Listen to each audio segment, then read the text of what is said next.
नमस्कार student, Rabin academy के UPSC online platform पर आप सभी का बहुत बहुत स्वागत। हम लोग आज यहाँ पर पढ़ने वाले हैं मंत्रिपरिषद। तो अभी तक हम लोगों ने कवर किया है राष्ट्रपति। तो बेसिकली हम लोग देख रहे थे यूनियन एग्जीक्यूटिव संघ की कार्यपालिका। तो संघ की कार्यपालिका में क्या क्या आता है ये आपको मैंने पहले भी बताया था और आज भी बताते। तो यूनियन एग्जीक्यूटिव में एक तो हमारे प्रेसिडेंट आते हैं, ठीक है। प्रेसिडेंट ये constitutional head of union executive, संघ की कार्यपालिका के संवैधानिक प्रमुख होते हैं, ठीक है। दूसरा इसमें हमारी काउंसिल ऑफ मिनिस्टर आती है, मंत्री परिषद, काउंसिल ऑफ मिनिस्टर। और इसके चूँकि हेड होते हैं प्रधानमंत्री, तो यहाँ पर काउंसिल ऑफ मिनिस्टर के हेड चूँकि पीएम है, तो यूनियन एग्जीक्यूटिव में पीएम भी होते हैं। और पीएम का जो पद होता है वो रियल एग्जीक्यूटिव हेड होते हैं ये, ठीक है। जो संघ की कार्यपालिका के वास्तविक प्रमुख होते हैं वो पीएम होते हैं। इसके अलावा यहाँ पर आप देखेंगे अटॉर्नी जनरल, महान्यायवादी, ये भी हमारे यूनियन एग्जीक्यूटिव में आते हैं। सॉरी। तो हमने यहाँ पर प्रेसिडेंट कवर किया है और साथ में हम लोगों ने वाइस प्रेसिडेंट भी कवर कर लिया है। और जिन लोगों ने वो लेक्चर अभी तक नहीं देखे हैं तो वो चैनल पर या हमारे रविन एकेडमी के एप्लीकेशन पर जाकर उसे वॉच कर सकते हैं। और जब ये आप देख लेंगे तो फिर आज वाला जो लेक्चर है जिसमें हम लोग पढ़ेंगे काउंसिल ऑफ मिनिस्टर और उसके जो हेड है प्रधानमंत्री, ये आप बहुत अच्छे से समझ पाओगे, ठीक है। तो आज के लेक्चर में हम लोग शुरू करेंगे और मंत्रिपरिषद यानी काउंसिल ऑफ मिनिस्टर और उसके जो हेड हैं प्रधानमंत्री, इसको कवर करने वाले हैं, ठीक है। तो हमारा जो लेक्चर होता है वो डिटेल में होता है। आज थोड़ी सी गले में प्रॉब्लम है, तो डिटेल में लेक्चर होता है, इसलिए लेक्चर की लेंथ थोड़ी ज़्यादा होती है। और हम बिल्कुल वैसे ही पढ़ाते हैं जैसे ऑफलाइन क्लास में पढ़ाया जाता है। क्लास में कोई फॉर्मेलिटी नहीं होती है, इसलिए आप धैर्य के साथ क्लास को देखें। बहुत ही अच्छी अच्छी चीज़ें आपको यहाँ पर मिलेंगी जो कि किसी ऑफलाइन क्लास में शायद आप ना सोच पाएँ, ठीक है। तो चलिए खैर हम लोग देखते हैं भारत में जो व्यवस्था फॉलो की गई है वो पार्लियामेंट्री सिस्टम ऑफ गवर्नमेंट है ना। जो सरकार की संसदीय प्रणाली है वो हमने फॉलो की है और जिसको हमने ब्रिटिश कॉन्स्टिट्यूशन से अब इंस्पायर होकर उसे हमने यहाँ पर लागू किया है। तो जो पार्लियामेंट्री सिस्टम होता है, जो संसदीय प्रणाली होता है, उसमें सत्ता के दो केंद्र होते हैं। अभी कह सकते हैं कि दो यहाँ पर प्रमुख आपको दिखेंगे, एक होंगे कॉन्स्टिट्यूशनल हेड और एक होंगे रियल हेड। तो कॉन्स्टिट्यूशनल हेड पीएम होते, प्रेसिडेंट होते और रियल हेड पीएम होते हैं। तो आज हम लोग बात करेंगे प्रधानमंत्री यानी काउंसिल ऑफ मिनिस्टर, ठीक है। तो जो हमारी मंत्रिपरिषद होती है इसको थोड़ा सा हम यहाँ पर समझेंगे। तो जैसे हमारी जो संसद होती है, संसद जिसके दो हाउस होते हैं, राज्यसभा और लोकसभा, ठीक है। अब इन्हीं से कुछ मेंबर्स, ठीक है, इनसे कुछ मेंबर लोकसभा राज्यसभा से निकल कर आते हैं जो कि बनाते हैं काउंसिल ऑफ मिनिस्टर, ठीक है। क्या बनाते हैं? काउंसिल ऑफ मिनिस्टर्स, ठीक। और ये जो काउंसिल ऑफ मिनिस्टर होती है इसके जो हेड होते हैं, वो होते हैं प्रधानमंत्री, यानी ये है सरकार, ठीक है। और सरकार के जो हेड होते हैं वो होते हैं प्रधानमंत्री, ठीक। तो काउंसिल ऑफ मिनिस्टर में सारे मंत्री और साथ में प्रधानमंत्री, इनको मिलाकर बोला जाता है काउंसिल ऑफ मिनिस्टर। और यही है हमारी सरकार। तो ये कहाँ से निकल के आई? पार्लियामेंट से, ठीक है। तो कुछ राज्यसभा से आएंगे और कुछ लोकसभा से आएंगे, ठीक है। ये कॉन्सेप्ट सीखना बहुत ज़रूरी है। तो ये जो काउंसिल ऑफ मिनिस्टर होती है, ये कितने हो सकती है, इसका आकार कितना होगा? तो 15% ऑफ लोकसभा, ठीक है। ये 15% ऑफ लोकसभा, इससे बड़ी नहीं हो सकती है। ये क्या शुरू से हमारे कॉन्स्टिट्यूशन में था? नहीं, ये बाद में अमेंडमेंट के माध्यम से ये बात यहाँ पर की गई है, ये प्रावधान किया गया है, ठीक है। अब हम लोग यहाँ पर एक शब्द देखेंगे, कैबिनेट। एक शब्द यहाँ देखेंगे, कैबिनेट। तो कैबिनेट कहाँ से निकल कर आई? कैबिनेट निकल कर आती है काउंसिल ऑफ मिनिस्टर से, कैबिनेट, ठीक है, कैबिनेट। तो कैबिनेट जो होती है, इसको हिंदी में मंत्रिमंडल कहते हैं। क्या बोलते हैं भाई? मंत्रिमंडल कहते हैं, ठीक है। तो इसमें जैसे अगर ये हमारी काउंसिल ऑफ मिनिस्टर है, तो ये छोटा वाला सर्किल जो है वो कैबिनेट है। तो ये जो बड़ा वाला सर्किल है, इसको हम बोलें council of minister, council of minister. तो छोटा वाला सर्किल होगा कैबिनेट, ठीक है। और अगर हम यहाँ पर एक सर्किल और बनाएं, जो ये रेड कलर से मैं यहाँ पर बना रहा हूँ, तो जो रेड कलर वाला सर्किल होता है, ये होता है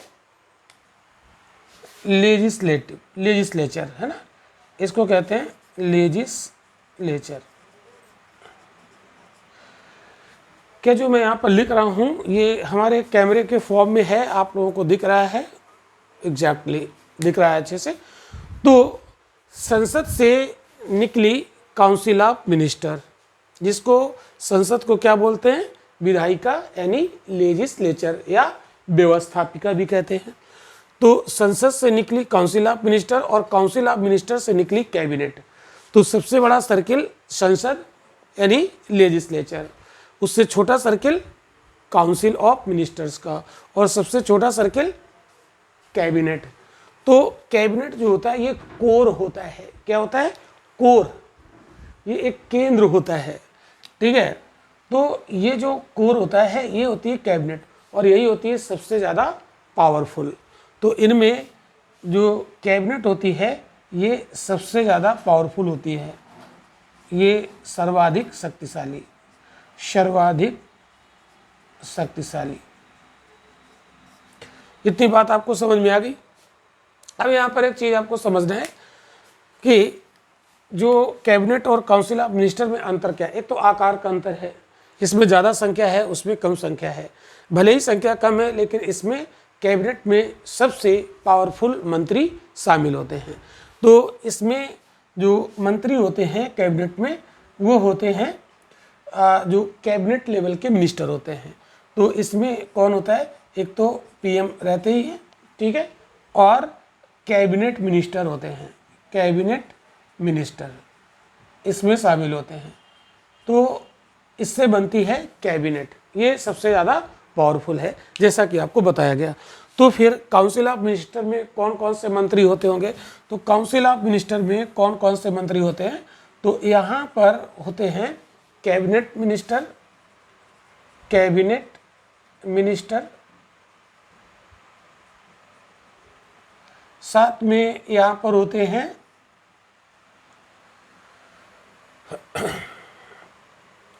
राज्य मंत्री, राज्य मंत्री, ठीक है। फिर होते हैं यहाँ पर उप मंत्री, फिर होते हैं यहाँ पर राज्य मंत्री स्वतंत्र प्रभार, राज्य मंत्री स्वतंत्र प्रभार, ठीक है।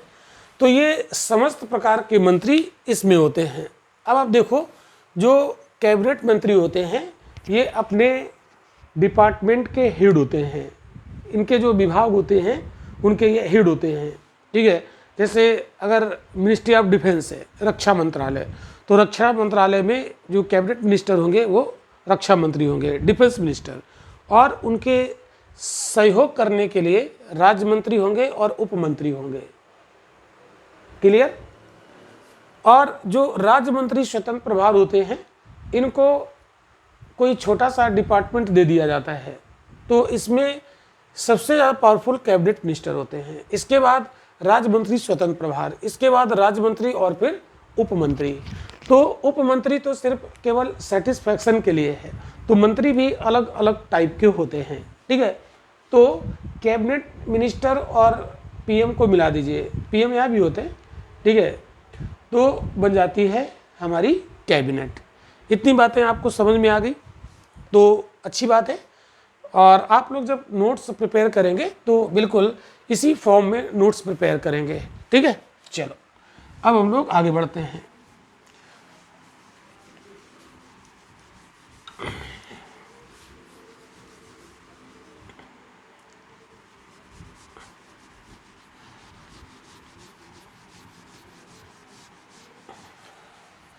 आगे बढ़ने से पहले आपको मैं एक सूचना दे देता हूं। रविन एकेडमी यूपीएससी के प्लेटफॉर्म पे एक मिशन आईएएस हमने शुरू किया है, और इस मिशन आईएएस का उद्देश्य है दूर दराज जो रिमोट एरिया में बैठे हुए लोग हैं, जो अपने सपनों को साकार करना चाहते हैं, क्वालिटी एजुकेशन के माध्यम से अपने समाज, परिवार और अपना उद्धार करना चाहते हैं, देश का कल्याण करना चाहते हैं, तो उनके लिए मिशन आईएएस बेस्ट प्लेटफॉर्म है। और इसमें घर बैठे यूपीएससी की प्रिपरेशन कराई जाती है। और इस मिशन से जुड़ने के लिए आप हमारे इस नंबर पर 8318572695 पर आप अपना नाम, नंबर और व्हाट्सएप नंबर भेज दीजिए। हमारी टीम आपको मिशन आईएएस से जोड़ देगी। इस मिशन आईएएस का उद्देश्य बिना कोई खास खर्च के आपको आपके सपनों को साकार कराना, यानी घर बैठे तैयारी कराना। तो देर मत कीजिए, जुड़ जाइए। पूरे हिंदुस्तान के लोगों के लिए प्लेटफॉर्म है, बस है उन्हीं के लिए जो वास्तव में कुछ करना चाहते हैं। चलिए, तो हम लोग लौटते हैं अपनी क्लास पर। तो ये जो काउंसिल ऑफ मिनिस्टर होती है, ठीक है, यानी मंत्रिपरिषद, ये मंत्रिपरिषद का प्रावधान भारतीय संविधान में कहाँ किया गया है? तो इसका जो प्रोविज़न है ये आर्टिकल 74 में किया गया है। ठीक है, तो आर्टिकल 74 में इसके लिए प्रावधान किया गया है काउंसिल ऑफ मिनिस्टर के लिए।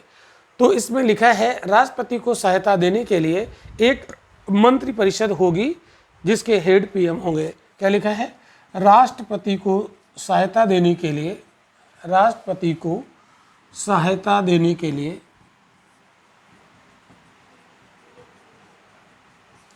एक मंत्रिपरिषद होगी, मंत्रिपरिषद होगी जिसके प्रमुख पीएम होंगे, जिसके प्रमुख प्रधानमंत्री होंगे। ठीक है, ये लिखा है आर्टिकल 74 में। इसके अलावा यहाँ पर कुछ भी नहीं लिखा है।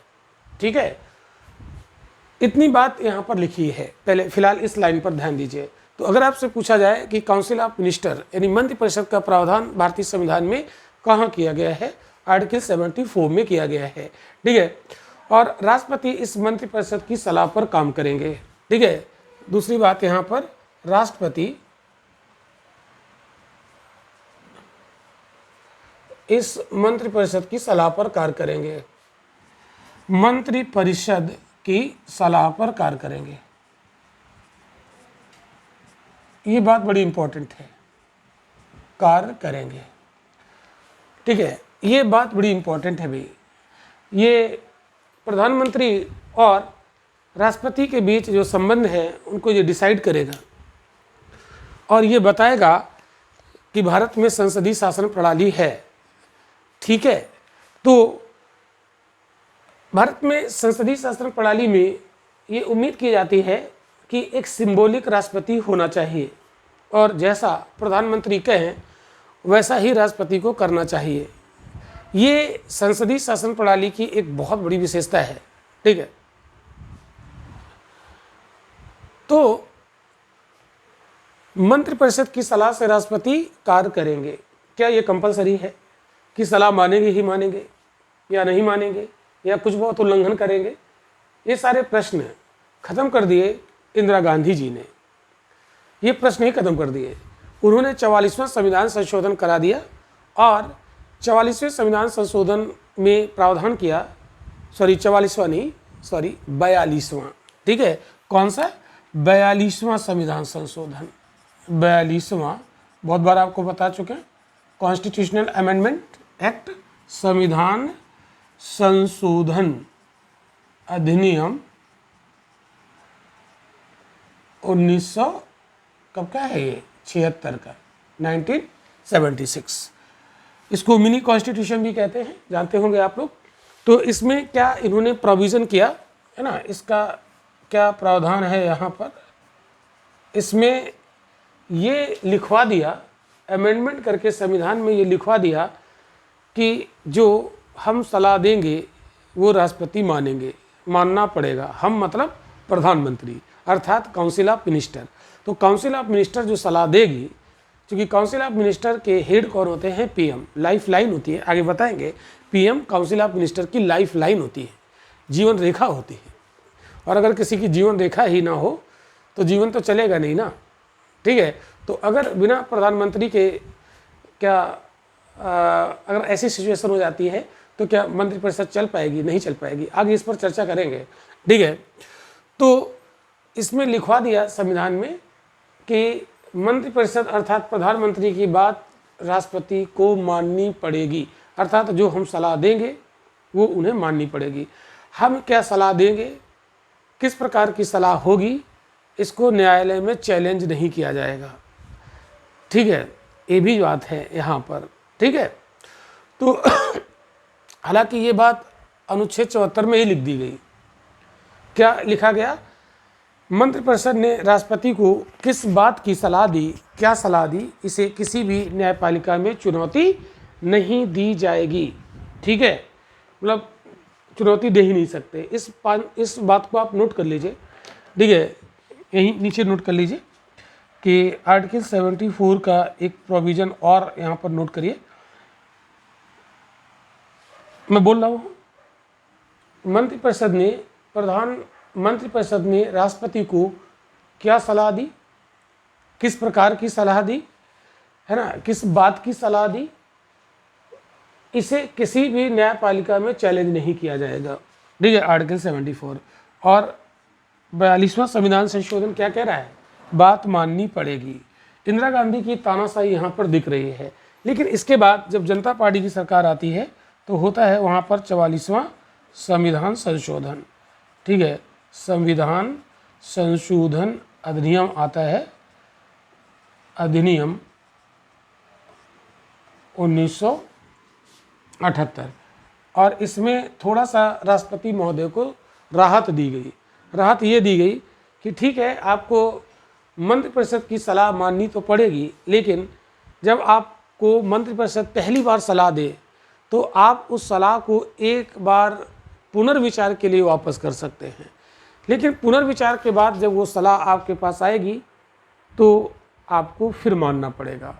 तो थोड़ी सी राहत यहाँ पर प्रधानमंत्री जो जनता पार्टी के थे मोरारजी देसाई, उन्होंने संशोधन के माध्यम से राष्ट्रपति को दी, है ना, ये छोटी सी राहत।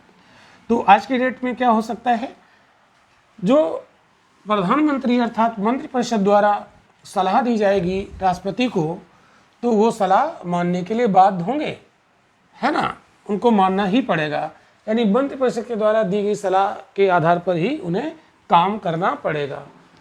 ठीक है, और कोई विकल्प उनके पास है ही नहीं। हाँ, एक बार उसे पुनर्विचार के लिए वापस कर सकते हैं, एक प्रकार का फॉर्मेलिटी ही है वो। ठीक है, तो ये आर्टिकल 74 अभी हमने देखा। अब हम बढ़ते हैं आगे आर्टिकल 75 की तरफ।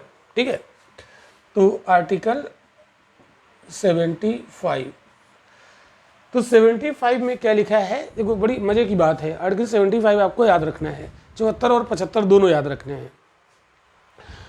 आर्टिकल 74 में लिखा है कि भाई मंत्रिपरिषद होगी, ठीक है, और राष्ट्रपति को सलाह देगी। तो कुल मिलाकर जो मंत्रिपरिषद है वो राष्ट्रपति की सलाहकारी संस्था है, एडवाइजरी इंस्टीट्यूशन हम उसे कह सकते हैं। लेकिन वो सलाहकारी संस्था औपचारिक नहीं है। उसने सलाह दे दी तो अगर प्रधानमंत्री या मंत्रिपरिषद ने सलाह दे दी तो राष्ट्रपति को फिर मानना पड़ेगा, वो फॉर्मेलिटी नहीं, ठीक है। तो मज़े की बात यह है कि राष्ट्रपति महोदय अपनी सलाहकारी संस्था की नियुक्ति करते हैं और बाद में वही संस्था अर्थात मंत्रिपरिषद जब राष्ट्रपति को सलाह देती है तो राष्ट्रपति इनकार नहीं कर सकते हैं।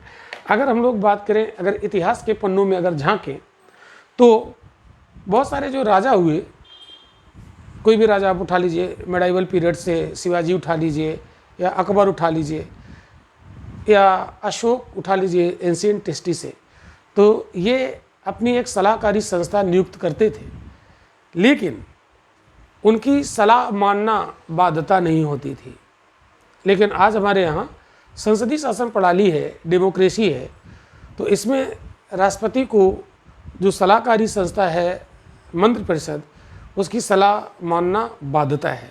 ये अंतर है, ध्यान रखिएगा इस चीज़ को। तो आर्टिकल 75 में लिखा है राष्ट्रपति प्रधानमंत्री को नियुक्त करेंगे और फिर प्रधानमंत्री की सलाह से अन्य मंत्रियों को नियुक्त करेंगे, ये बात लिखी है। तो आर्टिकल 75 में appointment of council of minister, ठीक है। तो मंत्रिपरिषद की नियुक्ति, मंत्रिपरिषद की नियुक्ति। बहुत धैर्य के साथ आप लेक्चर में पूरा बने रहिए, आपको बहुत सारी चीज़ें यहाँ पर सीखने को मिलेंगी, ठीक है। तो मंत्रिपरिषद की नियुक्ति मतलब पीएम और साथ में अदर मिनिस्टर्स, ठीक है, अदर मिनिस्टर्स। तो सबसे पहले प्रधानमंत्री की नियुक्ति होगी, ठीक है, प्रधानमंत्री की नियुक्ति होगी किसके द्वारा? प्रेसिडेंट के द्वारा, प्रेसिडेंट द्वारा प्रधानमंत्री की नियुक्ति। फिर प्रधानमंत्री की सलाह से अन्य मंत्रियों की नियुक्ति, की सलाह से अन्य मंत्रियों की नियुक्ति, मतलब अदर मिनिस्टर्स को अपॉइंट किया जाएगा, ठीक है। तो जब तक प्रधानमंत्री नहीं होंगे तब तक तो राष्ट्रपति का दिमाग चलेगा, और जैसे ही प्रधानमंत्री आ जाएंगे वैसे ही राष्ट्रपति का दिमाग ब्लॉक हो जाएगा। जैसा प्रधानमंत्री कहेंगे वैसा ही करना पड़ेगा। तो प्रधानमंत्री को अपॉइंट कर दिया गया और फिर प्रधानमंत्री की सलाह से जिसे प्रधानमंत्री चाहें उसे मंत्री बनाया जाएगा, राष्ट्रपति महोदय बनाएंगे, ठीक है। और किस मंत्रालय का मंत्री बनाया जाएगा ये भी सब प्रधानमंत्री ही डिसाइड करेंगे, राष्ट्रपति तो सिर्फ फॉर्मेलिटी करेंगे, ठीक है। इतनी बात समझ में आ गई। तो ये मामला है तब का जब लोकसभा के चुनाव में अगर किसी पार्टी को पूर्ण बहुमत मिला तो प्रेसिडेंट अपनी मर्जी से किसी और को प्रधानमंत्री नहीं बनाएंगे, जिसे पूर्ण बहुमत मिला उसी बहुमत दल के नेता को प्रधानमंत्री इन्हें बनाना पड़ेगा, ठीक है। हाँ, अगर किसी को बहुमत ना मिला होता लोकसभा चुनाव में तब तो राष्ट्रपति अपने विवेक से, बुद्धि से काम लेते और जिसे वो चाहते, जिस पर वो विश्वास करते कि अगर इसको प्रधानमंत्री बना दिया जाए, इनकी सरकार बना दी जाए, तो ये दिए गए समय के अंदर लोकसभा में अपना बहुमत हासिल कर लेंगे, तो वो उसे प्रधानमंत्री बना सकते हैं। उस स्थिति में राष्ट्रपति की अपनी डिस्क्रिशनरी पावर काम करती है। ये हमने राष्ट्रपति वाले चैप्टर में आपको पढ़ाया था। तो बहुत सारी चीज़ें यहाँ पर राष्ट्रपति वाले चैप्टर में जो पढ़ चुके हैं वो चीज़ें यहाँ पर आपकी रिवाइज होंगी, ठीक है। तो इतनी बात आपको समझ में आई, क्लियर। अब देखो मुद्दा यहाँ पर ये उठता है कि प्रधानमंत्री या कोई भी मंत्री है मंत्रिपरिषद का, उसकी योग्यता क्या होनी चाहिए। तो योग्यता में कुछ कॉमन चीज़ें तो होती ही हैं। भारत का नागरिक हो, लाभ के पद पर ना हो, ठीक है, पागल वागल दिवालिया वालिया ना हो, ठीक है, और लोकसभा का अगर चुनाव लड़ना है तो 25 वर्ष की उम्र कंप्लीट कर लेनी चाहिए, ठीक है, और अगर राज्यसभा का लड़ना है तो 30 वर्ष की उम्र कंप्लीट कर लेनी चाहिए। तो ये इनकी क्वालिफिकेशन होती है। तो ऐसे ही एक बार क्वेश्चन पूछ दिया गया कि प्रधानमंत्री की उम्र क्या होती है मिनिमम। तो एक चीज़ याद रखिएगा कि भारत में जो हमारी संसद है, संसद के 2 हाउस, राज्यसभा और लोकसभा, और जो पीएम महोदय होते हैं वो राज्यसभा से भी आ सकते हैं, वो लोकसभा से भी आ सकते हैं, ठीक है, राज्यसभा से भी आ सकते हैं और लोकसभा से भी आ सकते हैं। अगर वो राज्यसभा से आएंगे तो राज्यसभा का चुनाव लड़ने के लिए 35 साल की उम्र होनी चाहिए, सॉरी 30 साल है ना, ये धोखे से मुझसे 35 निकल गया। और अगर वो लोकसभा से आ रहे हैं तो लोकसभा के लिए मिनिमम उम्र 25 वर्ष होनी चाहिए, ठीक है। तो अगर प्रधानमंत्री राज्यसभा से बनते हैं तो 30 साल के नीचे का व्यक्ति प्रधानमंत्री नहीं बनेगा, ठीक है, और अगर लोकसभा से बनते हैं तो मिनिमम 25 साल का व्यक्ति भी प्रधानमंत्री बन सकता है। तो पूछा गया कि प्रधानमंत्री की निम्नतम आयु क्या होनी चाहिए, तो ऑब्वियस सी बात है 25 वर्ष आप यहाँ पर टिक कर सकते हैं। लेकिन ऐसा कहीं संविधान में नहीं लिखा है कि प्रधानमंत्री की उम्र कितनी होनी चाहिए मिनिमम। तो ये आप यहाँ से निकाल सकते हैं इसको, ओके। अब दूसरी बात, जब ये अपॉइंटमेंट इनका हो जाता है तो प्रधानमंत्री का, तो जो प्रधानमंत्री हैं वो लोकसभा से भी आ सकते हैं, राज्यसभा से भी आ सकते हैं। ऐसा कोई नियम नहीं है, ठीक है, ऐसा कोई नियम नहीं है, परंपरा है ये। तो भारत में ऐसा है लेकिन ब्रिटेन में ऐसा नहीं है। हमने संसदीय प्रणाली ब्रिटेन से ली है, तो थोड़ी सी तुलना यहाँ हम ब्रिटेन से करेंगे। ब्रिटेन में प्रधानमंत्री हमेशा निम्न सदन, यानी जो हाउस ऑफ, एक होता है लॉर्ड और एक होता है हाउस ऑफ कॉमन्स। तो हाउस ऑफ कॉमन्स जो होता है वहाँ लोकप्रिय सदन होता है, निम्न सदन होता है लोअर हाउस। तो ब्रिटेन में जो हाउस ऑफ कॉमन्स है उसका पीएम नहीं होता है, सॉरी हाउस ऑफ कॉमन्स का पीएम होता है, हाउस ऑफ लॉर्ड का नहीं होता है। थोड़ा सा मुझसे उल्टा निकल गया। तो निम्न सदन का वहाँ होता है, लेकिन भारत में ऐसा कोई प्रतिबंध नहीं है। निम्न सदन से भी आ सकता है और उच्च सदन से भी आ सकता है प्रधानमंत्री, और ऐसा हुआ भी है, ठीक है। तो खैर ये तो बातें आप जानते ही होंगे। जब इनकी नियुक्ति हो गई तो नियुक्ति होने के बाद इनकी शपथ होगी, ओथ। तो आपको अपने बताया था कि अनुसूची 3 में शपथ का फॉर्मेट दिया है और उसी फॉर्मेट के तहत ये लोग शपथ लेंगे। हाँ, प्रेसिडेंट, वाइस प्रेसिडेंट और गवर्नर वो अनुसूची 3 के फॉर्मेट से शपथ नहीं लेते, वो मैं आपको पढ़ा चुका हूँ, ठीक है। तो शपथ इन्हें दिलाएगा कौन, ठीक है। कसम खानी पड़ती है ना कि भाई अगर आपको इस पद पर नियुक्त कर दिया जाएगा तो आप क्या क्या करोगे, है ना, कुछ शपथ अपत तो ले लो भाई। तो शपथ राष्ट्रपति द्वारा दिलाई जाती है, पहली बात तो आपको ये देखना है। तो कौन दिलाएगा, राष्ट्रपति द्वारा, ठीक है। किसको, मंत्रियों को, मंत्रियों को, ठीक है। तो मंत्रियों में पीएम भी होते हैं और अन्य मंत्री भी होते हैं। तो ये जो प्रधानमंत्री होते हैं अलग से प्रधानमंत्री के रूप में शपथ नहीं लेंगे, शपथ का फॉर्मेट वही होता है, जो अन्य मंत्री शपथ लेंगे वही प्रधानमंत्री शपथ लेंगे।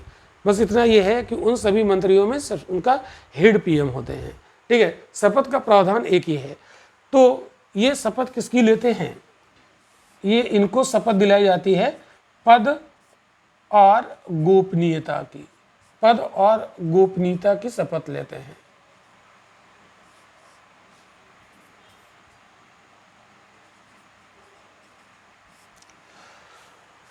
तो राष्ट्रपति महोदय इन्हें पद और गोपनीयता की शपथ दिलाते हैं। गोपनीयता का मतलब है कि किसी भी चीज़ को सार्वजनिक नहीं करेंगे। शासन संबंधी चीज़ें हैं, पता लगा आप सार्वजनिक कर देंगे, सबको बता देंगे, तो ये तो गड़बड़ हो जाएगा। तो ये शपथ लेते हैं। ऐसा कहा जाता है कि अपने घर वालों को भी नहीं बता सकते हैं, अपनी पत्नी तक को भी नहीं बता सकते हैं। ऐसी यहाँ पर मतलब उम्मीद की जाती है इनसे। तो पद और गोपनीयता, अपने पद का जो कर्तव्य है उन्हें बहुत ही निष्ठापूर्वक तरीके से चलाएंगे, ये सारी शपथ लेते हैं। तो शपथ में 4-5 बातें बोली जाती हैं। जब इनका कभी शपथ ग्रहण समारोह हो तो आप सुनिएगा इनका फॉर्मेट क्या होता है। तो चाहे वो प्रधानमंत्री हो चाहे अन्य मंत्री हो, एक ही फॉर्मेट होता है शपथ का। यानी प्रधानमंत्री कोई विशेष शपथ नहीं लेते हैं, वही लेते हैं जो अन्य मंत्री लेते हैं। तो उस फॉर्मेट में क्या ये बोलते हैं, कहते हैं मैं भारत के संविधान के प्रति सच्ची श्रद्धा और निष्ठा रखूँगा।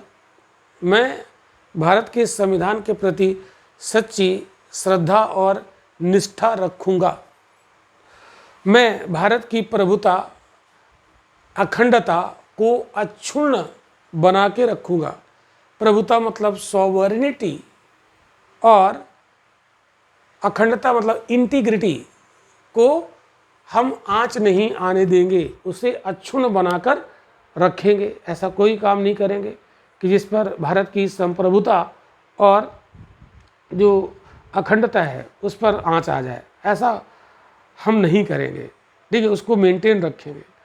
ठीक, अपने पद के दायित्वों का निर्वहन करूँगा।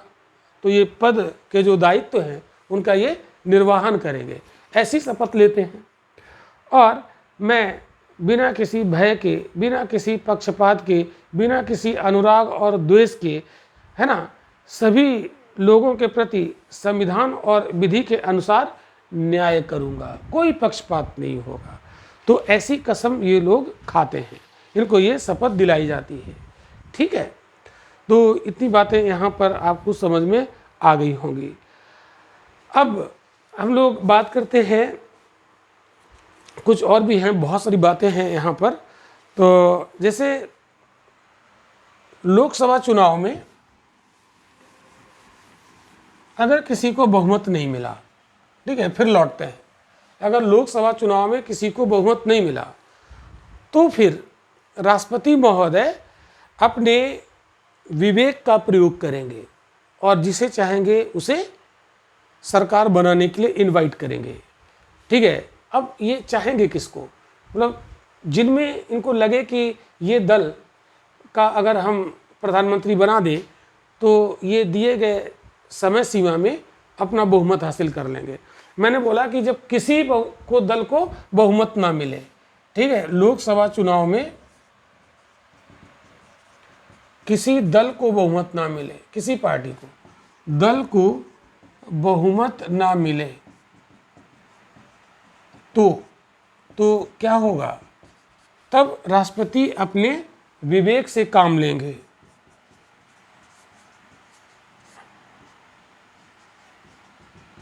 अपने विवेक से काम लेंगे, तब इनका दिमाग चलेगा।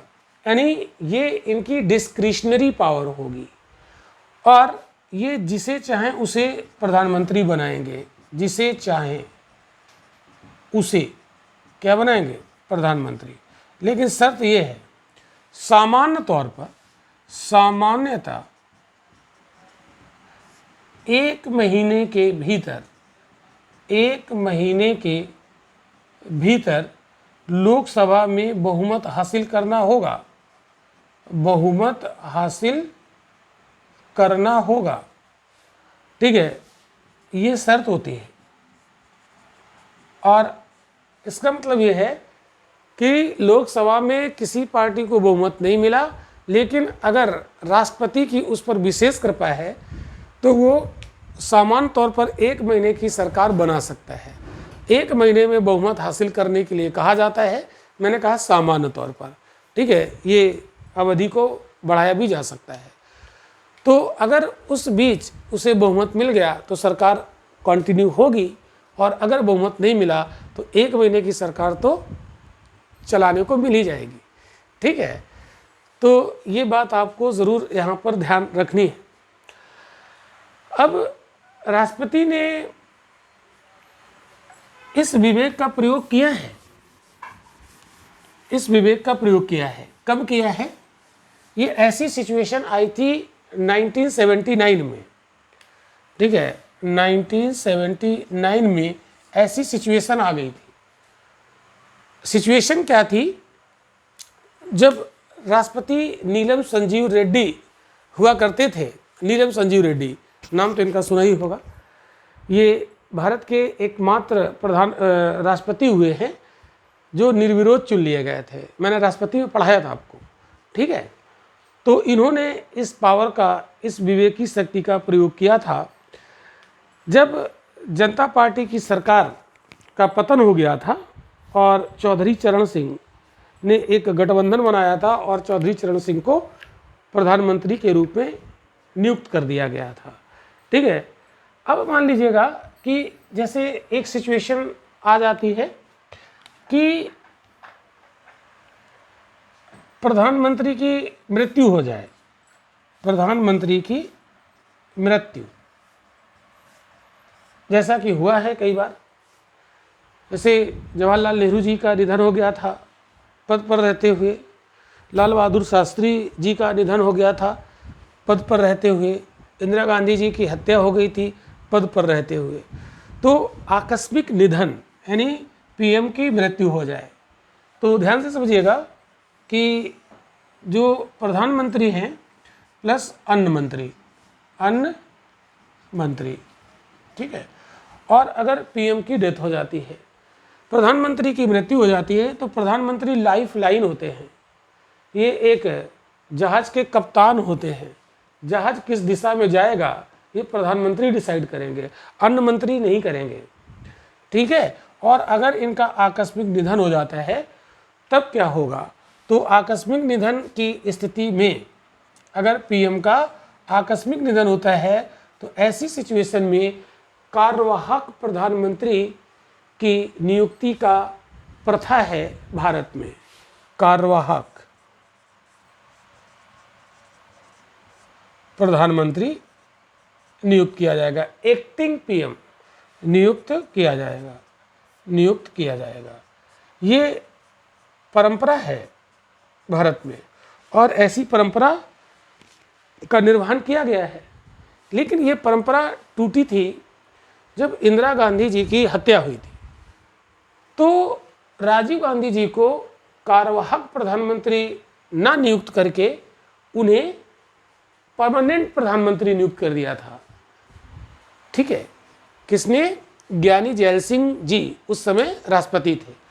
तो कहने का मतलब ये है जब प्रधानमंत्री की डेथ हो जाए तो उस समय राष्ट्रपति अपने विवेक का प्रयोग कर सकते हैं और अपने विवेक से उन्होंने कार्यवाहक प्रधानमंत्री के नियुक्ति की जो प्रथा थी उसे तोड़ दिया था, ठीक। तो ये मैं यहाँ पर आपको बताना चाह रहा था।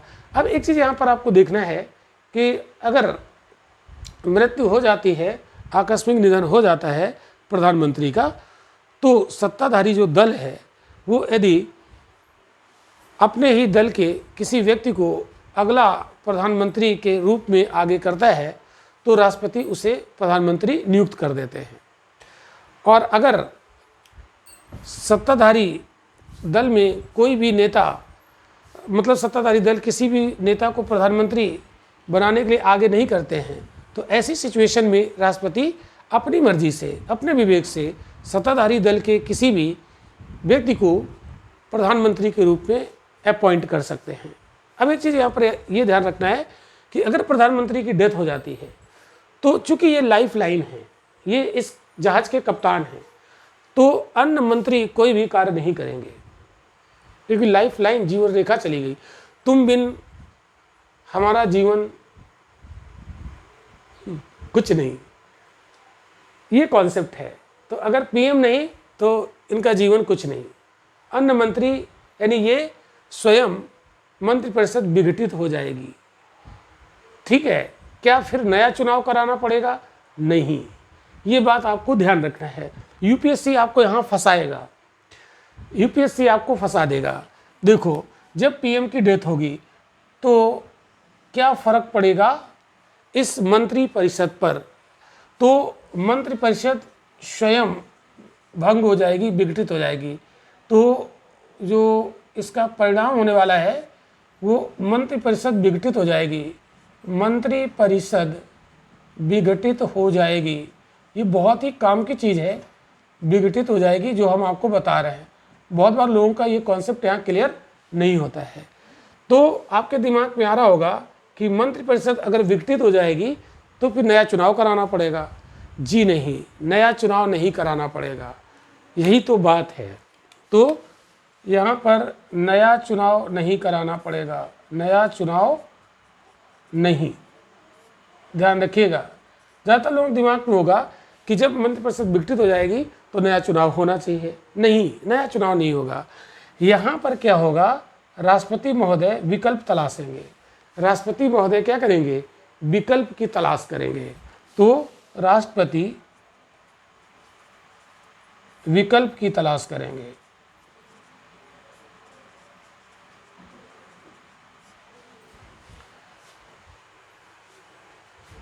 विकल्प क्या होगा? कोशिश करेंगे कि कोई व्यक्ति तो इन्हें दिखे जो प्रधानमंत्री उसे ये अपॉइंट कर दें। वो सत्ताधारी दल का भी हो सकता है। और मंत्रिपरिषद जो भंग हो गई थी वो दोबारा मंत्रिपरिषद बनेगी। फिर किसको मंत्री बनाया जाए ये फेरबदल हो जाएगा, तो वही मंत्रिपरिषद कंटिन्यू नहीं होगी। हाँ, वो बात अलग है कि उसी व्यक्ति को फिर से वही मंत्रालय मिल जाए, ये अलग चीज़ है। तो यहाँ पर चुनाव नहीं होगा, विकल्प ढूंढा जाएगा।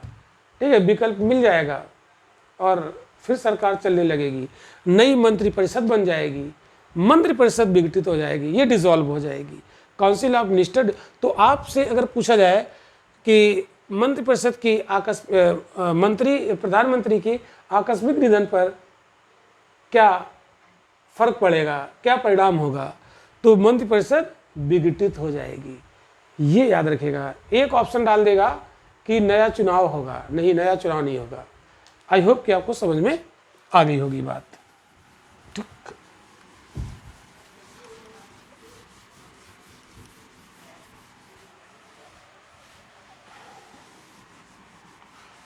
तो शपथ वगैरह हम लोगों ने देख ली। ठीक है, अब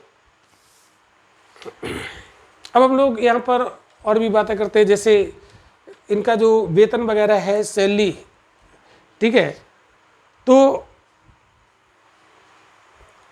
सैलरी वाली जो बात है, इनको सैलरी कितनी मिलेगी, तो संसद इनकी सैलरी को डिसाइड करती है। ठीक है, तो संसद द्वारा जो सैलरी डिसाइड की जाएगी वो सैलरी ये लोग एंजॉय करेंगे। ठीक, अब एक चीज़ यहाँ पर आपको और बताना चाहते हैं कि जैसे भारत में संसद और ये लोकसभा, ठीक है, और ये राज्यसभा, बहुत ध्यान से समझिएगा। इनसे आएंगे, कुछ इनसे आएंगे और बनेगी मंत्रिपरिषद। ठीक है, बनेगी मंत्रिपरिषद।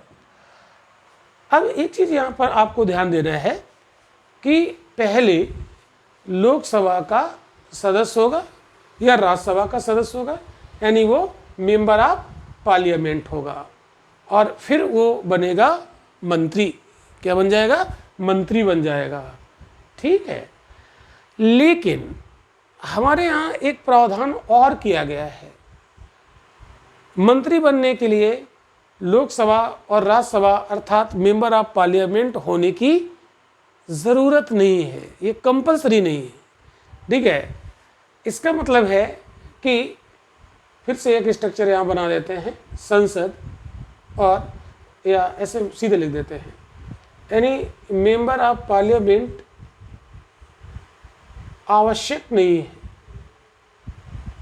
आवश्यक नहीं है मंत्री बनने के लिए, मंत्री बनने के लिए, बहुत गौर से समझिएगा इस चीज़ को, ये आप इसको नोट में डाल सकते हैं, नोट में डाल सकते हैं।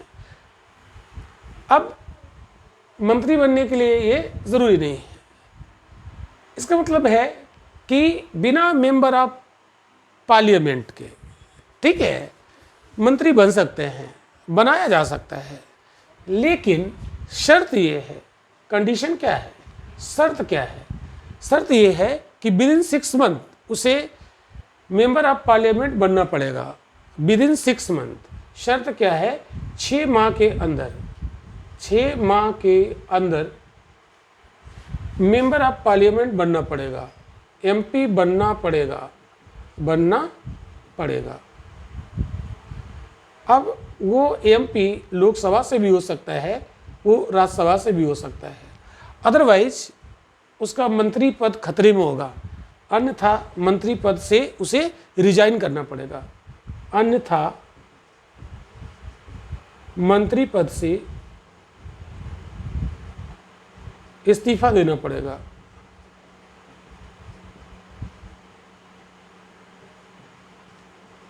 इस्तीफा देना पड़ेगा। क्लियर बात? अब आपके दिमाग में आ रहा होगा, सर ये कहीं संविधान में लिखा है क्या? आपके दिमाग में ये बात आ रही होगी कि क्या संविधान में इसका कहीं जिक्र है? तो ध्यान रखिएगा, संविधान में इसका कोई जिक्र नहीं है। ये सुप्रीम कोर्ट का डिसीजन है। 1997 में ये सुप्रीम कोर्ट का डिसीजन था, तो ये सुप्रीम कोर्ट का निर्णय था। कब दिया था निर्णय? 1997 में। तो सुप्रीम कोर्ट ने कहा कि ऐसा हो सकता है, वो 6 महीने मंत्री पद का एंजॉय कर सकता है बिना मेंबर ऑफ पार्लियामेंट के। ठीक, क्लियर? यही बात यहाँ पर प्रधानमंत्री के लिए भी लागू होती है। यही बात प्रधानमंत्री के लिए भी लागू होता है। यानी वो व्यक्ति प्रधानमंत्री नियुक्त किया जा सकता है जो ना तो मेंबर ऑफ पार्लियामेंट, मतलब ना तो लोकसभा का मेंबर है और ना ही राज्यसभा का मेंबर है, और प्रधानमंत्री बन सकता है। लेकिन शर्त यह है कि आगे प्रधानमंत्री का पद वो कंटिन्यू तभी कर पाएगा जब उसको कहीं ना कहीं से मेंबर ऑफ पार्लियामेंट बनना पड़ेगा। ठीक है, मतलब उसे सदस्यता लेनी पड़ेगी। अब ये सदस्यता कैसे लेगी? तो उपचुनाव के माध्यम से उसे सदस्यता लेनी पड़ती है। ठीक है, तो ये सब हो जाता है, ये सब अंदर की बातें होती हैं। किसी को रिजाइन करा दिया और उसको उपचुनाव करा दिया और उसको जितवा दिया और उसके मंत्री पद को आगे कंटिन्यू कर दिया, तो ये सुप्रीम कोर्ट ने व्यवस्था कर दी। क्लियर बात? ओके, 1 मिनट हम आप लोगों का जायजा ले लेते हैं। सभी को ऑडियो वीडियो सारी चीज़ें क्लियर हैं? ओके, बिल्कुल, वेरी गुड। अब हम लोग आते हैं कार्यकाल पर। सब कुछ हो गया, अब हम लोग कार्यकाल भी थोड़ा सा देख लेते हैं, फिर प्रधानमंत्री की शक्तियां भी देखेंगे। शक्तियां भी काफ़ी इम्पोर्टेंट है। तो पहले हम लोग जल्दी से कार्यकाल की बात कर लेते हैं, इससे भी बहुत अच्छा क्वेश्चन बनेगा। तो लेक्चर पूरा देखने के बाद यदि कोई कन्फ्यूज़न है तो आप लोग हमारे नंबर पर संपर्क करेंगे। ठीक है, नंबर हमारा वीडियो के बीच बीच में आता रहता है और आप वहाँ से हमसे संपर्क भी कर सकते हैं यदि कोई कन्फ्यूज़न है तो चलिए हम लोग बात करते हैं यहाँ पर कार्यकाल की, और स्पेशली हम लोग कार्यकाल बात कर रहे हैं प्रधानमंत्री की। तो हमारे संविधान में प्रधानमंत्री का कार्यकाल निश्चित नहीं है। सामान्य तौर पर जैसा कि हम लोग देखते हैं कि सरकार 5 साल चलती है, तो प्रधानमंत्री 5 साल चलेगा, मतलब प्रधानमंत्री का पद 5 साल तक वो एंजॉय करेगा वो पर्टिकुलर व्यक्ति। तो हमारे दिमाग में आ जाता है कि शायद प्रधानमंत्री का कार्यकाल यानी टेन्योर 5 साल का है। ऐसा नहीं है, संविधान में लिखा नहीं है। तो इसमें कहा गया ये निश्चित नहीं है, निश्चित नहीं है, फिक्स नहीं है, निश्चित नहीं है। अब आपको लगेगा ये थोड़ा सा अजीब कि सर निश्चित तो है प्रधानमंत्री तो 5 साल तक सरकार चलाते हैं। बात आपकी सही है, आप भी अपनी जगह सही है, लेकिन एक चीज़ याद रखिएगा, प्रधानमंत्री तभी 5 साल तक अपनी सरकार चला पाएंगे जब उनका लोकसभा में विश्वास बना रहे। अगर बीच में विश्वास खो गया, मान लो गठबंधन की सरकार थी, 2-3 पार्टियों ने मिलकर सरकार बनाई, तो 2-3 पार्टियों ने समर्थन दिया और उसमें एक पार्टी का व्यक्ति प्रधानमंत्री बन गया। बीच में वो पार्टियां नाराज़ हो गई, वो निकल के भाग गई, साथ छोड़ के चली गई, तो अब सरकार तो अल्पमत में आ गई ना, लोकसभा में उसका बहुमत गिर गया, कम हो गया। तो ऐसी स्थिति में अगर उसे पुनः बहुमत उसने हासिल नहीं किया, तब तो प्रधानमंत्री की सीट खतरे में होगी ना। तो फिर कहाँ 5 साल पूरे किए? इसका मतलब है कि प्रधानमंत्री के कार्यकाल मतलब कोई कार्यकाल फिक्स नहीं है, इनके ऊपर तलवार हमेशा लटकती रहती है। तो हम क्या कहेंगे, प्रधानमंत्री का कार्यकाल फिक्स नहीं है। तो फिर कैसा है, मतलब निश्चित नहीं है, अनिश्चित है। मतलब निश्चित नहीं है, इसमें ये बात अंडरस्टूड है कि अनिश्चित है। तो फिर ये ऐसा कहा जाता है कि प्रधानमंत्री राष्ट्रपति के प्रसाद पर्यंत पद धारण करते हैं। ठीक है, यानी ये राष्ट्रपति के प्रसाद पर्यंत पद धारण करते हैं, प्रसाद पर्यंत पद धारण करते हैं। ये बात आपको ध्यान रखनी है। अगर यूपीएससी इस तरीके के स्टेटमेंट बना के देता है तो वहाँ पर आप कंफ्यूज मत होइएगा, बड़ी विडंबना है। प्रसाद पर्यंत पद का मतलब होता है कि जब तक राष्ट्रपति का प्रसाद प्रधानमंत्री को मिलता रहेगा तब तक वो प्रधानमंत्री बने रहेंगे, और जिस दिन प्रसाद मिलना बंद हुआ उस दिन वो हट जाएंगे। इसका मतलब तो शाब्दिक मतलब तो यही होता है, till the pleasure of the president. इसको क्या कहते हैं इंग्लिश में, till the pleasure of the president. ठीक है, जैसे जब हम लोग राज्यपाल पढ़ेंगे, राज्यपाल, तो राज्यपाल के बारे में भी लिखा रहता है कि राज्यपाल राष्ट्रपति के प्रसाद पर्यंत पद धारण करते हैं, गवर्नर। तो इसका मतलब होता है कि जब तक राष्ट्रपति को इन राज्यपाल पर विश्वास है कि ये सही काम कर रहे हैं तब तक प्रसाद मिलता रहेगा, और जिस दिन विश्वास टूटा उस दिन प्रसाद मिलना भी बंद, और उसी दिन राज्यपाल पद से हट जाएंगे। इसका मतलब ये होता है। लेकिन एक बात याद रखिएगा, प्रधानमंत्री के केस में बिल्कुल ऐसा नहीं होता है जैसा राज्यपाल के केस में होता है। बहुत बारीकी से समझिएगा इस कॉन्सेप्ट को। ठीक है, तो चूंकि भारत में संसदीय शासन प्रणाली है, संसदीय शासन प्रणाली में प्रधानमंत्री और राष्ट्रपति दोनों की अगर तुलना करें तो राष्ट्रपति तो सिंबॉलिक है ना, प्रधानमंत्री ही सब कुछ है। तो एक सिंबॉलिक राष्ट्रपति के सामने प्रधानमंत्री कैसे प्रसाद पर्यंत होंगे, ये तो विडंबना है ना। ठीक है, तो ये सिर्फ कहने के लिए है, ये सिर्फ संविधान में लिखा है, लिखा तो ये है, ठीक है, लेकिन है कुछ और, वास्तविकता कुछ और है। ठीक है, तो इसका मतलब ये नहीं है राष्ट्रपति के प्रसाद पर्यंत पद धारण करते हैं कौन, प्रधानमंत्री। इसका मतलब कतई ये नहीं है कि जब राष्ट्रपति चाहे तब प्रधानमंत्री को हटा दे, ऐसा बिल्कुल मतलब नहीं है।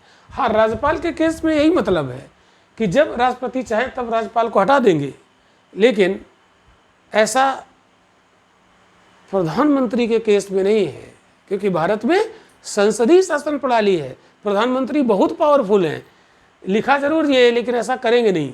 ठीक है, इसका अर्थ क्या हुआ, अर्थ ये हुआ कि जब तक प्रधानमंत्री को अर्थात मंत्रिपरिषद को लोकसभा में बहुमत हासिल है तब तक राष्ट्रपति कुछ भी बिगाड़ नहीं सकते उनका। ठीक है, मतलब जब तक लोकसभा में मंत्रिपरिषद का बहुमत है, मंत्रिपरिषद का बहुमत है, मेजॉरिटी है, बहुमत मतलब विश्वास है, बहुमत है, तब तक राष्ट्रपति उनका कुछ भी नहीं बिगाड़ सकते। मतलब राष्ट्रपति उन्हें नहीं हटा सकते, राष्ट्रपति नहीं हटा सकते। किसे? प्रधानमंत्री को नहीं हटा सकते। ओके, इसका मतलब है बहुमत अगर लोकसभा में है तो प्रसाद मिलता रहेगा, राष्ट्रपति का प्रसाद मिलता रहेगा, कुछ नहीं कर सकते, इन्हें प्रसाद देना ही पड़ेगा। ठीक है। हाँ, अगर बहुमत गिर जाए, अल्पमत में आ जाए, तब राष्ट्रपति इन्हें प्रसाद नहीं देंगे। तब राष्ट्रपति कहेंगे हम तुम्हारी बात ही नहीं मानेंगे। क्यों? क्योंकि हम उसी की बात मानते हैं जिसका बहुमत होता है लोकसभा में, हम उसी की बात मानते हैं। अब आपका बहुमत गिर गया, हम आपकी बात नहीं मानेंगे, अब हम आपको हटा देंगे। और अगर बहुमत गिर गया और प्रधानमंत्री कहे कि नहीं हम हटेंगे, तो राष्ट्रपति उसे ज़बरदस्ती हटा देंगे। ठीक है, तो ज़बरदस्ती हटा देंगे। इसका मतलब है कि प्रसाद मिलना तब बंद होगा जब मंत्रिपरिषद लोकसभा में पराजित हो जाए, बहुमत गिर जाए, या विश्वास गिर जाए, या अविश्वास प्रस्ताव पास हो जाए सरकार के खिलाफ। अविश्वास प्रस्ताव, देखो नो कॉन्फिडेंस मोशन, ये भी एक चीज होती है, नो कॉन्फिडेंस मोशन, इसको भी समझो। नो कॉन्फिडेंस मोशन, इसको कहते हैं अविश्वास प्रस्ताव। क्या बोलते हैं? अविश्वास प्रस्ताव। तो जैसे मान लो सत्ता पक्ष है, ठीक है, और एक विपक्ष होता है, तो अविश्वास प्रस्ताव विपक्ष लाता है सत्ता पक्ष के यानी सरकार के अगेंस्ट, और ये हमेशा कहाँ लाया जाता है? लोकसभा में लाया जाता है। नो कॉन्फिडेंस मोशन यानी अविश्वास प्रस्ताव विपक्ष के द्वारा सरकार के खिलाफ लोकसभा में लाया जाता है, और अगर अविश्वास प्रस्ताव पास हो जाए तो सरकार अविश्वास में आ गई, अर्थात लोकसभा में विश्वास सरकार ने खो दिया, और ऐसी स्थिति में सरकार गिर जाएगी, राष्ट्रपति उसे हटा देंगे। ठीक है। और एक होता है कॉन्फिडेंस मोशन, विश्वास प्रस्ताव, कॉन्फिडेंस मोशन, ये भी आप ध्यान रखिए। कॉन्फिडेंस मोशन यानी विश्वास प्रस्ताव, ये सत्ता पक्ष के द्वारा लोकसभा में लाया जाता है। कब? जैसे मान लो कि किसी को लोकसभा में बहुमत नहीं मिला, तो राष्ट्रपति ने सरकार तो बना दी, लेकिन 1 महीने का टाइम दिया कि 1 महीने में आपको विश्वास हासिल करना पड़ेगा। तो वो सरकार, जिसे अभी विश्वास नहीं मिला था लोकसभा में, लेकिन राष्ट्रपति ने उनकी सरकार तो बना दी और टाइम दे दिया 1 महीने का कि 1 महीने में आपको विश्वास हासिल करना पड़ेगा, तो वो सत्ता पक्ष की सरकार लोकसभा में विश्वास प्रस्ताव लाएगी, और वो विश्वास प्रस्ताव यदि पास हो गया तो इसका मतलब है कि लोकसभा में सरकार का विश्वास हो गया और वो सरकार फिर आगे कंटिन्यू करेगी। तो ये क्लियर हो गया ना, कॉन्फिडेंस मोशन और नो कॉन्फिडेंस मोशन। ठीक, तो आपको मैं ये बता रहा था कि राष्ट्रपति के प्रसाद पर्यंत पद धारण करते हैं प्रधानमंत्री। ठीक है, इतनी बात क्लियर हो गई होगी। आई होप, मुझे विश्वास है कि क्लियर हो गई होगी। ठीक, अब और आगे देखते हैं। तो कार्यकाल समझ में आ गया। कार्यकाल इनका फिक्स नहीं है, हो सकता है कि सरकार 2 ही दिन चले, 1 महीने चले, 13 दिन चले, ऐसे भी रिकॉर्ड हैं, है ना। अटल बिहारी वाजपेयी जी की सरकार जब बनी थी पहली बार, तो वो केवल 13 दिन में चली गई थी, विश्वास हासिल नहीं कर पाए थे। तो इतनी बात आपको बहुत अच्छे तरीके से क्लियर हो गई होगी। अब हम लोग बात करते हैं इनके वेतन तो बता ही दिया ना। वेतन में क्या होता है? वेतन भत्ते, ठीक है, संसद द्वारा समय समय पर निर्धारित किए जाते हैं, और संसद सदस्य को जो वेतन मिलता है वही वेतन भत्ते इन्हें ही मिलते हैं। ठीक है, ऐसा नहीं कि मंत्रियों को अलग मिल जाएंगे। तो जो संसद सदस्य को मिलते हैं वही वेतन भत्ते इनको मिलते हैं। ठीक, अब हम लोग बात करेंगे प्रधानमंत्री की कार्य और शक्तियाँ। तो प्रधानमंत्री के कार्य और शक्तियाँ यहाँ पर और समझ लीजिए। ठीक है, और फिर लेक्चर को हम लोग यहाँ पर कंप्लीट कर लेंगे। तो पीएम की कार्य और शक्तियाँ, तो जैसा कि आप जानते हो संसदीय शासन प्रणाली में सबसे शक्तिशाली पीएम होते हैं। तो भारत में सबसे शक्तिशाली इस समय जो हमारे माननीय नरेंद्र मोदी जी पीएम है वो सबसे शक्तिशाली है, और जो मुर्मू जी राष्ट्रपति हुई हैं वो सबसे शक्तिशाली नहीं, ठीक है, हकीकत की अगर बात करें। लेकिन कॉन्स्टिट्यूशनल हेड तो वही है, कॉन्स्टिट्यूशन में तो लिखा है कि प्रेसिडेंट, तो ये तो संसदीय शासन प्रणाली की विशेषता है। तो चलिए इनकी शक्तियों को जल्दी से हम लोग डिस्कस कर लेते हैं। प्रधानमंत्री की शक्तियाँ, तो मंत्रिपरिषद के संबंध में प्रधानमंत्री की शक्तियाँ अगर हम लोग देखें तो मंत्रिपरिषद के संदर्भ में अगर हम इनकी शक्तियाँ देखें तो क्या होंगी, जल्दी जल्दी समझ लेते हैं। थोड़ा सा आप लोग दिमाग को कंसंट्रेट कीजिएगा। जैसे लिखा है मंत्री की नियुक्ति, यानी जो आपको पता है ना कि मंत्रिपरिषद, तो मंत्रिपरिषद में पीएम और प्लस अन्य मंत्री, तो पीएम की नियुक्ति हो गई और इसके बाद दूसरे मंत्री कौन बनेंगे, पीएम ही उसका नाम सजेस्ट करेंगे ना। तो पीएम जिसको चाहेंगे उसी को राष्ट्रपति मंत्री बना देंगे। तो मंत्रियों की नियुक्ति करते तो राष्ट्रपति हैं, लेकिन राष्ट्रपति सिर्फ करते ही हैं, नाम का सजेशन कौन देता है, प्रधानमंत्री, और प्रधानमंत्री की बात टालेंगे नहीं। इंदिरा गांधी जी जो है ना उन्होंने संशोधन करा दिया था कि टालोगे नहीं भैया, ठीक है। तो मंत्रियों की नियुक्ति में जो मेन भूमिका है वो राष्ट्रपति की नहीं है, वो मेन भूमिका किसकी है, प्रधानमंत्री की। प्रधानमंत्री ने जो नाम दिया उसी को उन्होंने मंत्री के रूप में आगे बढ़ा दिया, बस इतनी सी बात। तो एक तो ये हो गया। दूसरा, मंत्रालय आवंटन। अब किस मंत्री को कौन सा मंत्रालय दिया जाएगा, मंत्री तो बना दिया गया, फिर किस मंत्री को कौन सा मंत्रालय, कौन सा मिनिस्ट्री दिया जाएगा, इसको भी डिस्ट्रीब्यूट प्रधानमंत्री करते हैं, ठीक है। इसका मतलब प्रधानमंत्री के जो ज़्यादा संपर्क में होगा उसी को अच्छा मंत्रालय मिलेगा, है ना, और उसी को मंत्री बनने को मिलेगा, ठीक है, क्लियर।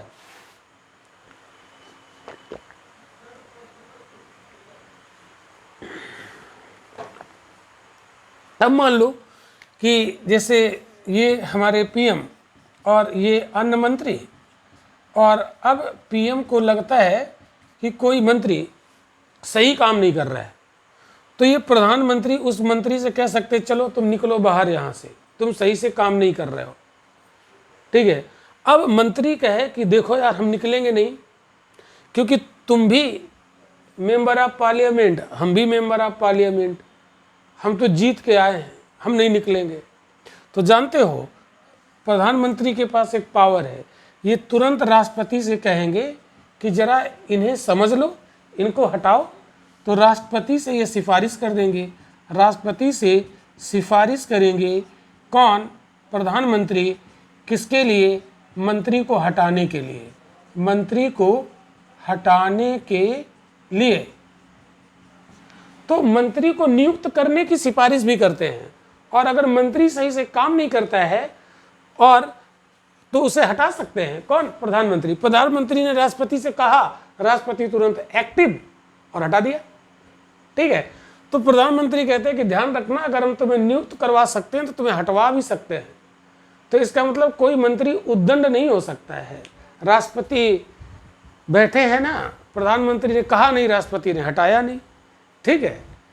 तो यहाँ पर उद्दंडता बर्दाश्त नहीं होगी, तो किसी भी मंत्री को हटा भी सकते हैं प्रधानमंत्री, हटने के लिए कह सकते हैं, और नहीं हटा तो हटवा देंगे। तो मंत्रियों को ये क्या करते हैं, कंट्रोल करते रहते हैं। तो बर्खास्त करने के लिए कह सकते हैं, ये तो हो ही जाएगा, कोई दिक्कत ही नहीं है। अब मंत्रियों की गतिविधियों को भी ये कंट्रोल करते हैं प्रधानमंत्री, और उन्हें निर्देशित करते रहते हैं, उन्हें उनमें सभी मंत्रियों में कोऑर्डिनेशन बिठाने का काम करते हैं, ये इनके कार्य। अब मान लीजिए कि मंत्री और मतलब मंत्री प्लस पीएम, यानी ये है मंत्रिपरिषद, ये है मंत्रिपरिषद। अब प्रधानमंत्री को लगा कि हम पूरी मंत्रिपरिषद को मजा चखाएंगे, तो प्रधानमंत्री ने दे दिया इस्तीफा, प्रधानमंत्री ने दे दिया इस्तीफा। और प्रधानमंत्री क्या है, ये तो लाइफ लाइन है, ये तो लाइफ लाइन है ना मंत्रिपरिषद की। तो लाइफ लाइन यानी जीवन रेखा ही चली गई तो जीवन का क्या फायदा, क्यों?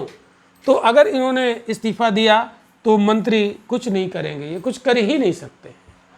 इसका मतलब है कि मंत्रिपरिषद को अगर मजा चखाना है तो प्रधानमंत्री तुरंत इस्तीफा दे दे, सारे मंत्री बेकार, बिना लाइफ लाइन के जीवन बेकार, जीवन रेखा के जीवन बेकार, बिना जीवन रेखा के, है ना।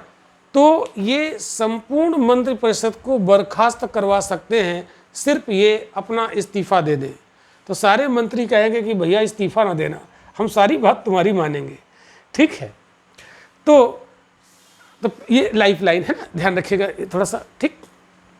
अब और डेथ अगर हो जाती है तो डेथ को तो कोई रोक नहीं सकता है, डेथ हो गई तो ये स्वयं विघटित हो जाएगी, मंत्रिपरिषद डिसॉल्व हो जाएगी, फिर राष्ट्रपति महोदय नया विकल्प ढूंढेंगे, चुनाव नहीं होगा ना, ठीक है, समझ में आ रहा होगा।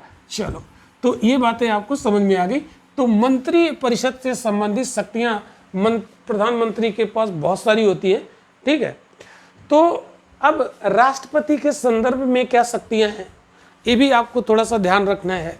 राष्ट्रपति के संदर्भ, तो राष्ट्रपति के संदर्भ में शक्तियाँ तो आपको हमने वैसे पहले बता ही दी कि बिना प्रधानमंत्री के राष्ट्रपति कुछ नहीं करेंगे, ठीक है। तो समझ रहे होंगे कितनी शक्तियाँ हैं, जैसा प्रधानमंत्री कहेंगे राष्ट्रपति वैसा करेंगे। जैसे बहुत सारे पद हैं, जैसे कैग का पद है, अटॉर्नी जनरल का पद है, ठीक है, और संघ लोक सेवा आयोग के सदस्य अध्यक्ष, और भी बहुत सारे ऐसे आयोग होते हैं जिनके अध्यक्ष और सदस्य राष्ट्रपति नियुक्त करते हैं, ठीक है। लेकिन वहाँ पर राष्ट्रपति की कोई मर्जी नहीं होती है, वो प्रधानमंत्री की सलाह से ही नियुक्तियाँ होती हैं। इसका मतलब है कि राष्ट्रपति एक रबर स्टाम्प जैसे हैं, जैसा प्रधानमंत्री कहें वही लगा दो, ठीक है। तो राष्ट्रपति के संदर्भ में यदि हम प्रधानमंत्री की शक्तियों की बात करें तो आपको पता है कि भारत में संसदीय शासन प्रणाली है, इसलिए मंत्री जो प्रधानमंत्री हैं वो राष्ट्रपति पर हमेशा डोमिनेंट रहते हैं, राष्ट्रपति तो सिर्फ सिंबॉलिक है, ठीक।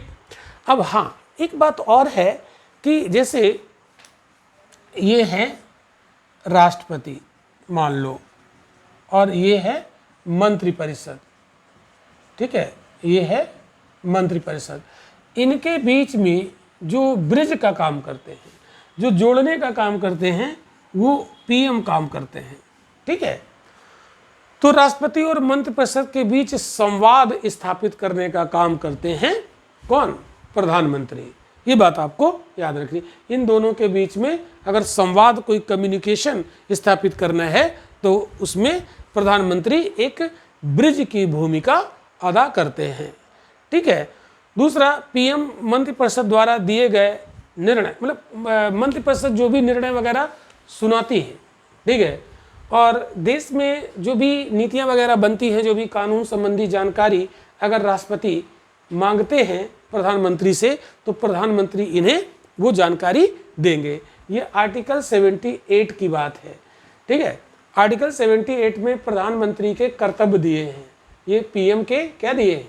पीएम की यहाँ ड्यूटी दी है, पीएम के कर्तव्य। अगर आपसे पूछा जाए कि पीएम के कर्तव्य किस आर्टिकल में है, 78 में है, तो कर्तव्य क्या है? अगर देश के शासन व्यवस्था से जुड़ी हुई जानकारी राष्ट्रपति प्रधानमंत्री से मांगते हैं तो प्रधानमंत्री की ड्यूटी है कि वो उसे उपलब्ध कराएं, ठीक है। तो ये राष्ट्रपति के संदर्भ में इनकी पावर आपने देखी, ठीक है, प्रधानमंत्री जी की। अब नेक्स्ट, संसद के संबंध में अगर हम लोग बात करें कि संसद के संदर्भ में प्रधानमंत्री की क्या पावर होती है, तो संसद के संदर्भ में, संसद के संदर्भ में प्रधानमंत्री की पावर, जल्दी से इसको हम देख लेते हैं, ठीक है। तो संसद के संदर्भ में पावर क्या दिखेंगी, एक मिनट हम आप लोगों का जायजा ले लेते हैं। ओके, ठीक, गुड। तो जो पीएम होते हैं, ध्यान आपको यहाँ ये देना है कि पीएम लोकसभा की, यानी जो निचला सदन होता है, हालांकि हम हमारे संविधान में कोई निचला और उच्च सदन का कॉन्सेप्ट नहीं है, ठीक है, ये दो सदन है, बस ये ध्यान रखिएगा। लेकिन हम बोल देते हैं निचला सदन और उच्च सदन। तो लोकसभा का नेता होता है कौन? पीएम। तो पीएम लोकसभा का नेता होता है।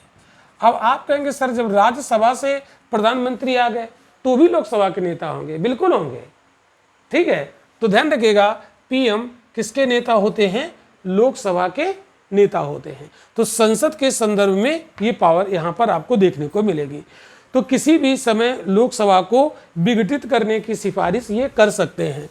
यानी प्रधानमंत्री यानी पीएम किसी भी समय लोकसभा के विघटित करने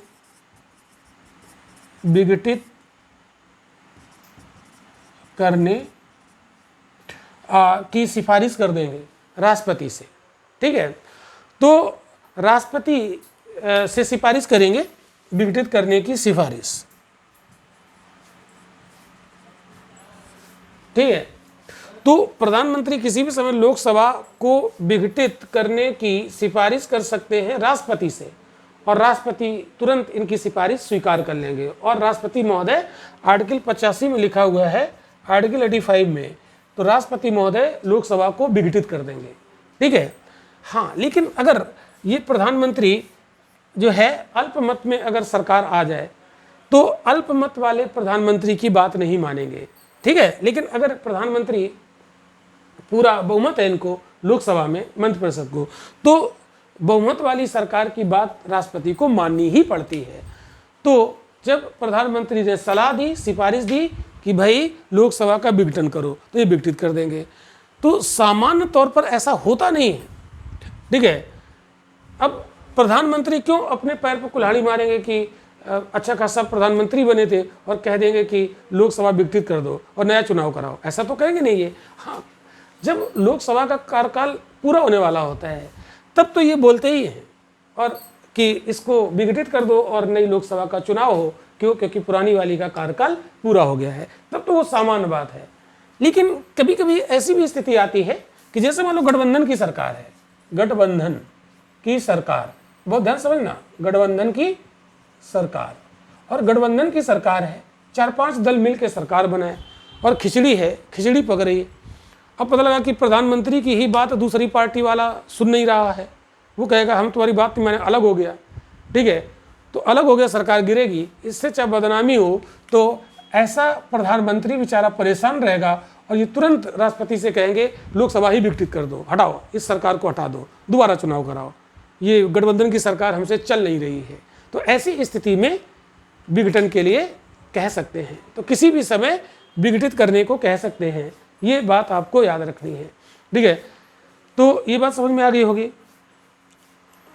क्लियर। कुछ अन्य पावर भी हैं, तो ये तो मेन पावर हो गई। कुछ अन्य पावर भी हैं, जैसे नीति आयोग, एकता परिषद, ठीक है, अंतर्राज्यीय परिषद, राष्ट्रीय जल संसाधन परिषद, और भी ऐसी बहुत सारी संस्थाएं हैं जिनके अध्यक्ष प्रधानमंत्री होते हैं, ये भी पावर होती है। तो जैसे जो हमारी विदेश नीति है, जो फॉरेन पॉलिसी होती है, उसको मूर्त रूप यानी उसे हकीकत में बदलते कौन है? प्रधानमंत्री। लेकिन विदेश नीति का संचालन होता किसके नाम से है? राष्ट्रपति के नाम से। तो विदेश नीति वास्तव में संचालित कौन कर रहा है? प्रधानमंत्री, लेकिन नाम किसका होता है? राष्ट्रपति का, ठीक है, क्योंकि राष्ट्रपति भारत के प्रमुख होते हैं, स्टेट हेड होते हैं।